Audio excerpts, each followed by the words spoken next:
The last sound from your village is someone screaming your name. Then the longship pulls away from shore, and even that fades to nothing. Your wrists are bound with rope. Your face is pressed against wet timber alongside 30 other captives who are all bleeding, praying, or staring at something you can't see anymore. Nobody tells you where you're going. Nobody tells you what you'll become when you arrive. And after today, nobody will ever ask your name again. You are now a thrall. The word comes from the Old Norse thrall, a root meaning to run or to compel. The Vikings literally named slavery after chasing someone down and forcing them into bondage. And what waited on the other end of that boat ride was somehow worse than the raid itself. How you ended up here. The vast majority of thralls were grabbed during Viking raids on the British Isles, continental Europe, and the Slavic East. Monasteries were prime targets because monks are notoriously bad at self-defense. Coastal villages got hit repeatedly. In one recorded raid on Armagh, Ireland, Vikings took over 700 captives, 700 people in a single grab. But raids weren't the only pathway into thralldom. Norse society had a whole menu of options for losing your freedom. Debt slavery was called flatforing. If you owed more than you could pay, you could voluntarily enter thralldom to work off the debt. Voluntary is doing a lot of heavy lifting in that sentence, since the alternative was usually starvation or worse. One scholar described the arrangement as voluntary up to a point, albeit entered into under considerable economic compulsion, which is an academic way of saying you weren't technically forced, but you also weren't technically choosing. Certain crimes got you enslaved too. Theft was considered deeply dishonorable in Norse culture. And rather than lock you up, the community might just hand you over as someone's property, which is certainly an approach to criminal justice. Then there was the generational trap. If both your parents were thralls, congratulations, you were born into it.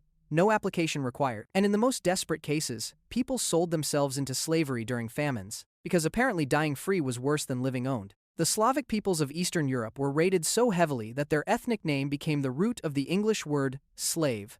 So the next time someone uses that word, they're accidentally referencing Viking-era human trafficking. You're welcome for that fun dinner party fact. You were worth less than a horse. Under Norse law, thralls were classified as buskapper, which translates to movable goods, not people, goods. The Norwegian Gulathing law was very clear about this. If a man's slave is killed, then no leveling oath need be sworn for him any more than for any other cattle belonging to a man. Read that again, any more than for any other cattle. If someone killed your thrall, they didn't face murder charges. They owed you market value damages, roughly 8 oxen or a fixed amount of silver. The math worked out to about 12 ore of silver per thrall, which meant a human being was valued at approximately 6 oxen. Not even a full herd. 6. Thralls couldn't own land. They couldn't testify in court. They couldn't inherit property. They couldn't hold anything independently. Owners were responsible for their thralls' offenses, paying fines out of their own pockets, since thralls had nothing to pay with. You were, in every legal sense, a piece of equipment that happened to breathe. And here's the part that really lands. Before Christianity showed up in Scandinavia, owners faced 0 legal consequences for disciplining or killing their own thralls. 0. You could beat a thrall to death, and the law would shrug. But Norse legal codes had one genuinely bizarre exception. A thrall had one right that even free men didn't always exercise so broadly. The law stated that a slave had the right to kill anyone who violated his wife, even if she was also a bondswoman. This was the single most expansive legal right a thrall held in all of Norse society. One right, and it involved justifiable homicide. Thralls were also permitted to conduct small business at public markets, but only for transactions under 1 ortug, roughly 1/3 of an ounce of silver. So, you could buy a loaf of bread, maybe, hardly a path to financial independence. The poem that said you deserved it. The Norse didn't just practice slavery. They mythologized it. An Eddic poem called the Rigstula tells the origin story of Norse social classes, and it is spectacularly cruel about thralls. In the poem, the god Heimdall disguises himself as a traveler named Rig. He visits 3 households and fathers 3 sons. Each son becomes the ancestor of a social class: Thrall, Carl the freeman, and Jarl the nobleman. Thrall is described as physically repulsive. Dark-skinned, rough-handed, twisted back, thick fingers, long face, gnarled knuckles. He married a woman named Thur, which literally translates to slave girl. They had 12 sons with names meaning cattle, man, stump, coarse, lazy, gray, and stooped. Their 9 daughters were named things, including Stumpy, Fatty, Crane Legs, Noisy, and Ragged. The poem depicts thralls building fences, spreading dung, herding goats, and digging peat. Essentially, the entire mythology said, thralls exist because a god made them ugly and stupid, so this is just the natural order. Sleep well. This cosmic justification was mirrored in Norse mythology more broadly. Giants captured in divine wars were forced to turn the world mill, creating a supernatural parallel to earthly thralldom. Slavery wasn't just a social practice, it was woven into the fabric of how Vikings understood the universe. When your religion says the gods enslave too, questioning the system becomes a lot harder. Some thralls even had specialized categories with names. A bridie was a trusted thrall appointed as overseer or governor of a farm owned by an absent landowner, essentially a slave managing other slaves.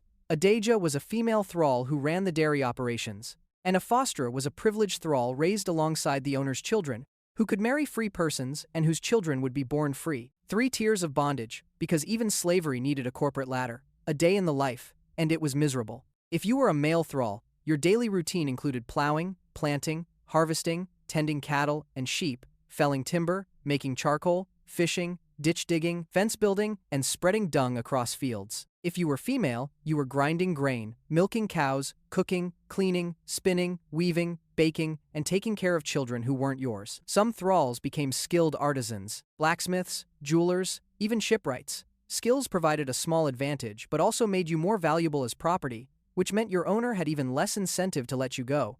Being useful was a trap. The more you could do, the more you were worth on paper, and the less likely anyone was to let that investment walk away. Rather than facing fines for their crimes the way free people did, thralls endured physical punishment, beating, maiming, sometimes execution.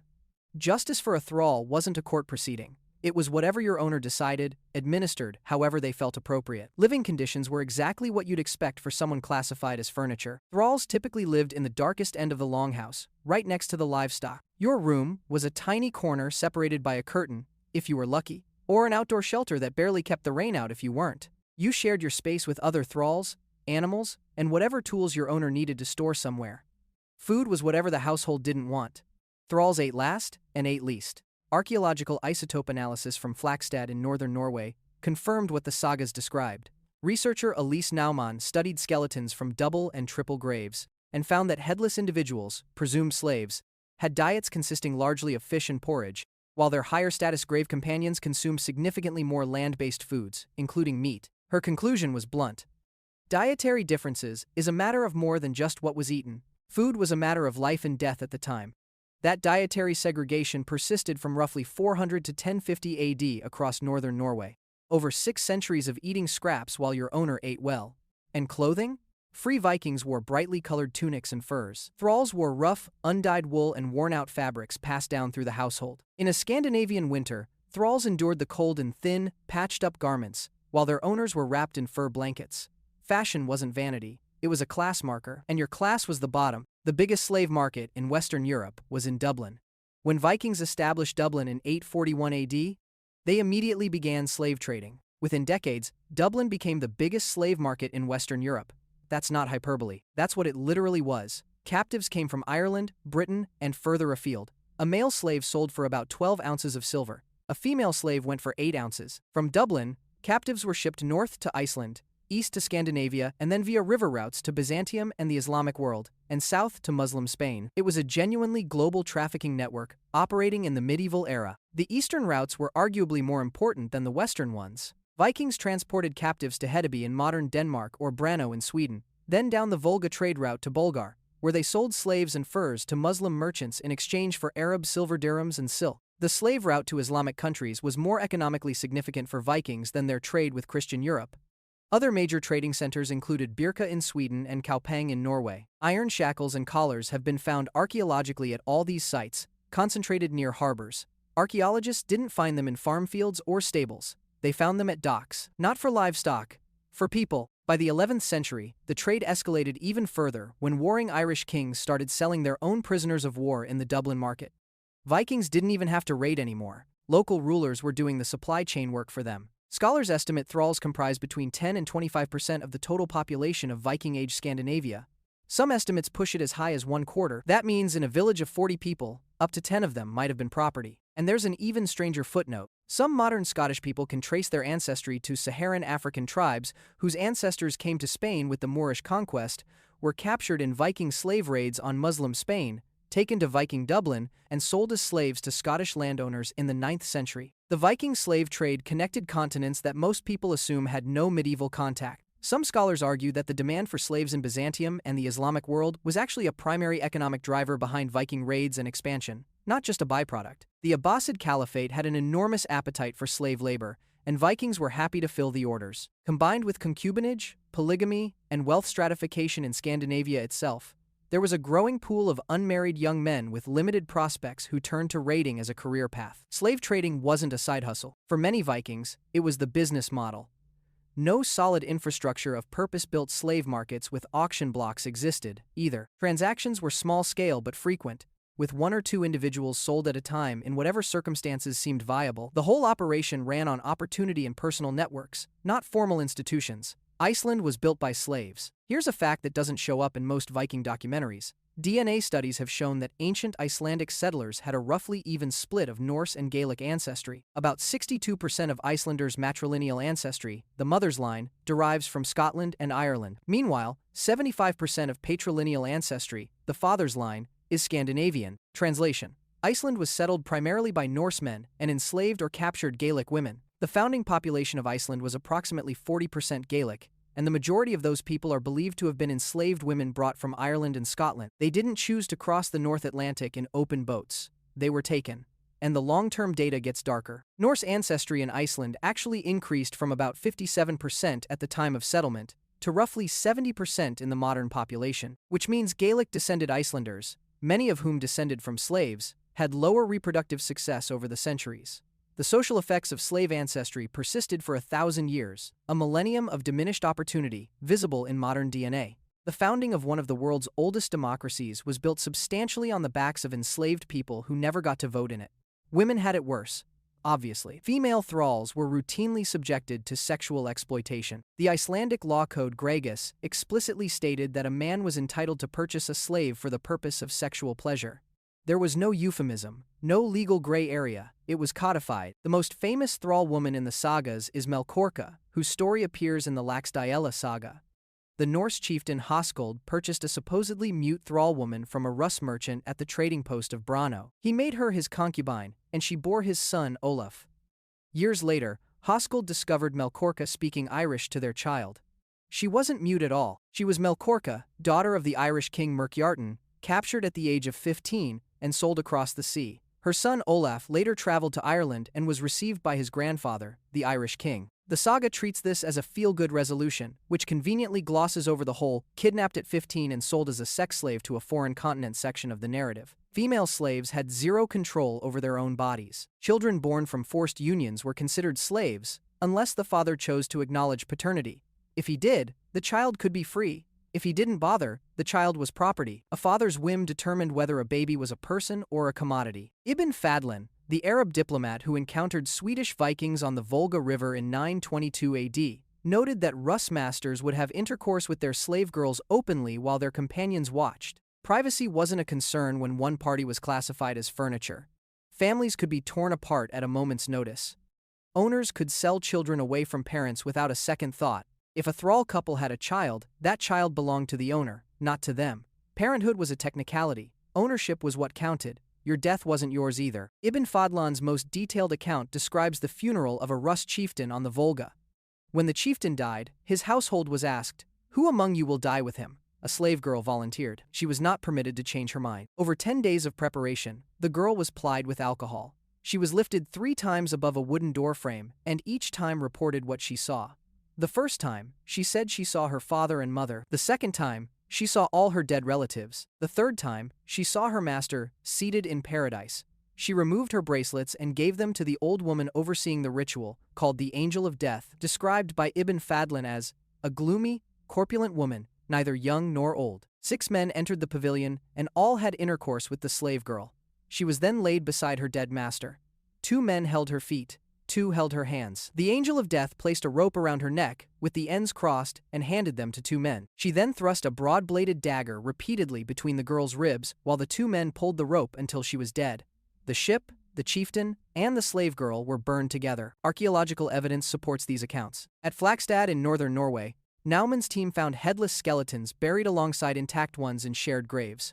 DNA testing confirmed the individuals were not related. Isotope analysis showed they ate different diets and came from different geographic origins. These weren't family burials, they were masters, buried with their sacrificed slaves. The Oseberg ship burial, discovered in Vestfold, Norway, and dated to autumn 834 AD, contained two women's skeletons, one aged about 80 and another around 50. Scholars still debate which was the higher status individual and whether the other was sacrificed to accompany her. The burial also included 15 sacrificed horses, 6 decapitated dogs, and an ox head. In death, thralls were grave goods, accessories for the afterlife. The message was clear. Even your death served someone else's needs. You didn't die for yourself. You died so your owner could arrive in Valhalla properly attended. The practice wasn't limited to grand ship burials either. At the University of Oslo, researchers documented double graves with headless slaves across multiple sites in Norway's 3 northernmost counties. The pattern was consistent from roughly 400 to 1050 AD. This wasn't a one-off ritual. It was standard practice for over 6 centuries. Nearly 80 Viking-era skeletons have been found with deep grooves filed across their upper front teeth, possibly a marker of warrior status. Some men buried in apparent slave graves also show these marks, which raises an unsettling question. How many thralls were former warriors who ended up on the losing side of a battle, the freedom you could almost taste? Thralls could technically gain their freedom. The key word in that sentence is technically.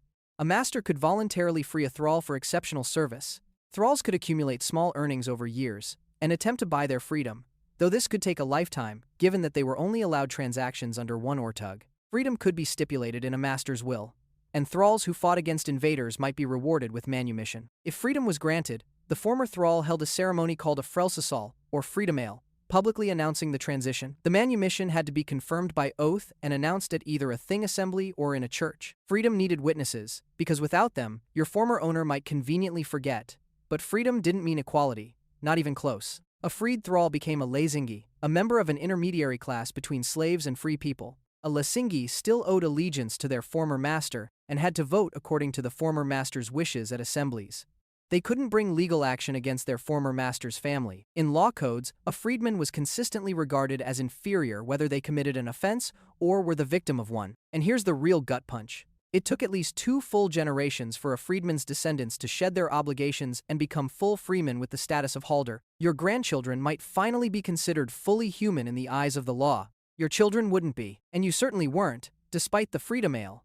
The last known mention of Danish slaves appears in the will of Bishop Absalom in 1201, in which he manumitted some of his remaining thralls. Even at the very end of the institution, freedom was a gift from your owner. Never your right. The one Viking who wasn't terrible about it.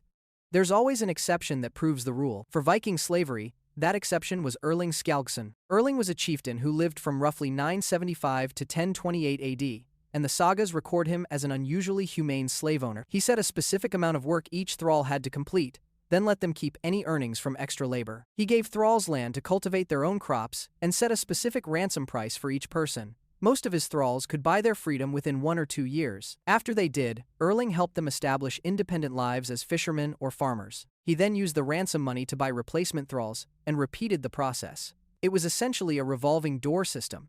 Cynics would note he still owned people and profited from the cycle. Optimists would note that at least he built a path out. The sagas clearly found his approach noteworthy, which tells you everything about how unusual it was.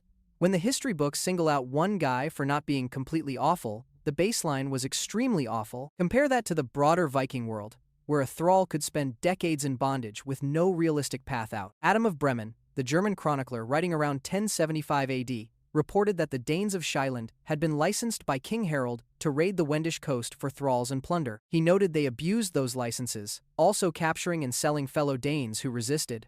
Anyone who fought back was killed on the spot, and women and children were herded onto ships. Even within Scandinavia, no one was truly safe from the possibility of ending up as someone's property. How it finally ended, sort of. Viking slavery didn't end with a declaration or a war. It just slowly became inconvenient. During the 11th century, Scandinavia converted to Christianity. This made it increasingly awkward to raid fellow Christian communities for slaves or sell Christian captives to Islamic traders. The prohibition was specifically about Christian-on-Christian slavery, though, which tells you the moral framework was more about religious team loyalty than actual human rights. Economics did most of the heavy lifting. As Scandinavia shifted from a raiding economy to settled agriculture and feudalism, it became more profitable for landowners to rent land to free tenant farmers than to maintain slaves. Free tenants fed themselves, managed their own equipment, and still paid rent. Slaves required housing, food, supervision, and occasionally they died on you and you had to replace them. The math stopped working. Iceland phased out slavery first. The law text, Kristina Laga Thatar, dated between 1122 and 1133, is the last mention of existing slavery on the island. After the late 12th century, no slaves appear in any Icelandic records. Denmark followed during the 12th century, with Bishop Absalom's 1201 will being the final documented reference. Norway wound down from the late 12th century onward. Sweden held on the longest. Thralldom was banned county by county through the 13th century, and the last county, Västergötland, didn't abolish it until 1335. Over 500 years after the Viking Age began, Sweden finally decided owning people was no longer worth the trouble, and the modern English language kept the receipts. Every time someone says they're enthralled by a book or a movie, they're using a word that literally means enslaved. Old Norse thrall became English thrall. 1,000 years later, we casually reference Viking slavery every time something captivates us. We just forgot what the word actually means. Which, given everything thralls went through, is probably the most Viking thing about us.